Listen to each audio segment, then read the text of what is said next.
আসসালামু আলাইকুম বন্ধুরা, শান্তির ব্লগার রান্নায় জানাই সবাইকে স্বাগত। আশা করছি সবাই ভালো আছেন। যে যেখান থেকে আমার ভিডিওটা দেখছেন সকলকে জানাই অসংখ্য অসংখ্য ধন্যবাদ।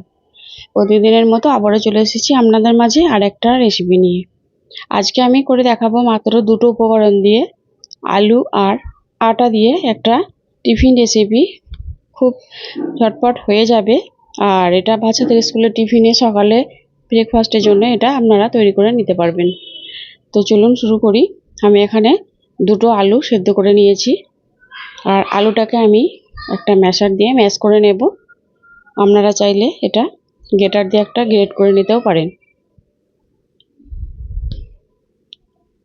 এভাবে করে ম্যাশার দিয়ে আলুটাকে খুব ভালোভাবে ম্যাশ করে নেব। আলুটা এখনো পর্যন্ত গরম আছে, তো আলুটাকে আমি একটু ঠান্ডা করে নেব, না হলে হাত দেওয়া যাবে না। দেখুন ভীষণই গরম আছে। তো আলুটাকে আমি ঠান্ডা করে নিয়েছি, না হলে মাখতে অসুবিধা হবে।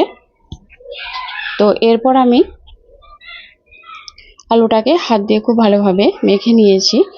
এরপর আমি এখানে দিয়ে দেব কিছু মশলা। আমি এখানে নিয়েছি লবণ 1 চামচ, হলুদ গুঁড়ো, আর নিয়েছি কাশ্মীরি লঙ্কার গুঁড়ো 1 চামচ, আর নিয়েছি ম্যাগি মশলা 2 চামচ। আপনারা এখানে চাইলে চাট মশলাও দিতে পারেন। এরপর আমি এখানে নিয়েছি দুটো কাঁচা লঙ্কা কুচি আর অল্প একটু ধনেপাতা কুচি এখানে দিয়ে দিয়েছি। এরপর আমি এগুলোকে হাত দিয়ে খুব ভালোভাবে মেখে নেব আলুটার সঙ্গে। এভাবে আলুটার সঙ্গে খুব ভালোভাবে মেখে নিতে হবে।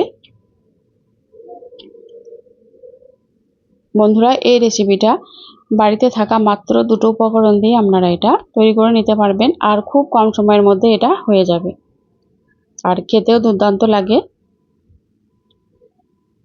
তো হাত দিয়ে খুব ভালোভাবে মেখে নিয়েছি এটাকে। এরপর আমি এখানে নিয়েছি আটা। আমি এখানে 1 বাটি আটা নিয়েছি, আর সবটা আমি একবারে দেব না, অল্প অল্প করে দিয়ে এটাকে মেখে নেব।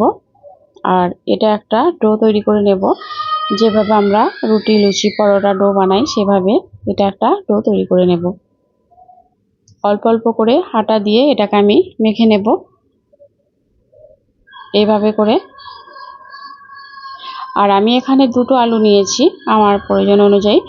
আপনারা যদি বেশি পরিমাণে বানাতে চান তাহলে আলুর পরিমাণটা একটু বাড়িয়ে দেবেন।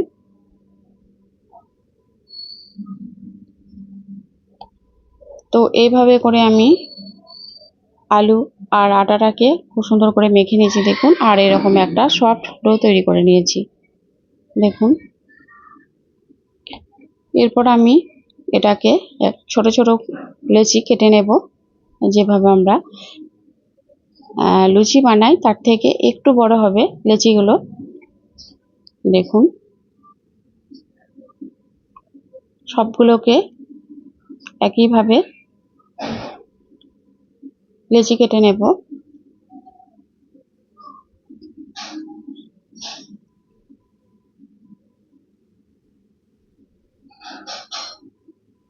তো সবগুলো আমি এভাবে একই সাইজে লেচি কেটে নিয়েছি দেখুন। আর হাত দিয়ে এগুলোকে আমি বলের আকারে একটা শেপ দিয়ে নেব। তো সবগুলোকে আমি এরকম ভাবে বলের আকারে শেপ দিয়ে নিয়েছি দেখুন। এরপর আমি এগুলোকে বেলে নেব, তার জন্য আমি এখানে একটা পিঁড়ি নিয়েছি, আর এগুলোকে এর মধ্যে আমি উপরে অল্প একটু আটা ছিটিয়ে দিলাম, দিয়ে যেভাবে আমরা লুচি বেলি, রুটি বেলি সেভাবে এরকম বেলে নেব দেখুন। ঠিক এরকম, না মোটা না একটু পাতলা, খুব বেশি পাতলা করতে হবে না। আর এরকম একটা আমি বাটি নিয়েছি, নিয়ে এরকম ভাবে উল্টে এরকম একই সাইজের এগুলোকে আমি এভাবে করে কেটে নেব। আপনারা চাইলে এখানে গ্লাস দিয়েও কেটে নিতে পারেন, বা অন্য টিফিন বক্সের ঢাকনা এগুলো দিয়েও আপনারা কেটে নিতে পারেন। তো দেখুন এভাবে করে আমি কেটে নিয়েছি। আবারও আর একটা আমি করে দেখাচ্ছি দেখুন। এটাকে আমি লুচির মতো করে বেলে নেব। তো দেখুন লুচির মতো করে বেলে নিয়েছি, নিয়ে এভাবে আবারও একটা বাটি দিয়ে এইভাবে করে কেটে নিচ্ছি।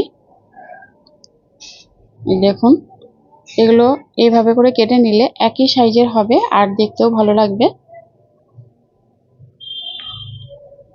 তো দেখুন একই সাইজের আমি সবগুলোকেই এভাবে করে রেডি করে নিয়েছি। এরপর এখানে একটা আমি ফ্রাই প্যান বসিয়ে দিয়েছি। ফ্রাই প্যানটাকে খুব ভালো করে গরম করে নিয়েছি। এর মধ্যে আমি দিয়ে দেব ভাজার জন্য তেল। আর এখানে খুব বেশি তেল লাগবে না, অল্প তেলেই এগুলোকে ভাজা হয়ে যাবে। এখানে ডুবো তেলের প্রয়োজন নেই। তেলটা খুব ভালো মতো করে গরম করে নিয়েছি। এরপর আমি একে একে এগুলোকে দিয়ে দেব। তো ফ্রাই প্যানের মধ্যে আমি এগুলোকে দিয়ে দিচ্ছি। আপনারা যদি আরও তেলের পরিমাণ কম দিতে চান বা তেল একেবারেই না খেতে চান খুব কম পরিমাণে, তাহলে এগুলোকে 1 চামচ তেল দিয়েও এগুলোকে আপনারা ভেজে নিতে পারবেন। তো দেখুন এক পিঠটা হয়ে গেছে, আবার আমি অপর পিঠটা উল্টে নিচ্ছি ঠিক এভাবে করেই। আর দেখুন কত সুন্দর একটা কালার চলে এসেছে। আর এগুলো দেখতে খুব সুন্দর লাগছে। তো এইভাবে করে উল্টে পাল্টে যেভাবে আমরা পরোটা ভাজি সেইভাবে করে এগুলোকে ভেজে নেব। বন্ধুরা একবার হলেও বাড়িতে এভাবে করে আপনারা বানিয়ে খেয়ে দেখবেন, দুর্দান্ত খেতে লাগে আর বাচ্চারা তো খুবই পছন্দ করবে। এগুলো স্কুলের টিফিনেও এভাবে করে বানিয়ে দিতে পারেন, সকালে ব্রেকফাস্টে বা সন্ধ্যা চায়ের সঙ্গে এরকম করেও খেতে পারেন, বেশ ঝাল ঝাল ভালো লাগবে। আবার আমি পরের ব্যাচে বাকিগুলোকে এভাবে ভেজে নেব। তো দেখুন সবগুলোকেই আমি এভাবে করে ভেজে রেডি করে নিয়েছি। এই দেখুন কতটা সুন্দর লাগছে দেখতে। এই দেখুন সব একই সাইজের হয়েছে আর অনেকটা ফুলকো ফুলকো হয়েছে দেখুন। তো সবগুলোকেই ভেজে নিয়েছি। তো কেমন হয়েছে রেসিপিটা অবশ্যই জানাবেন। ভালো থাকবেন।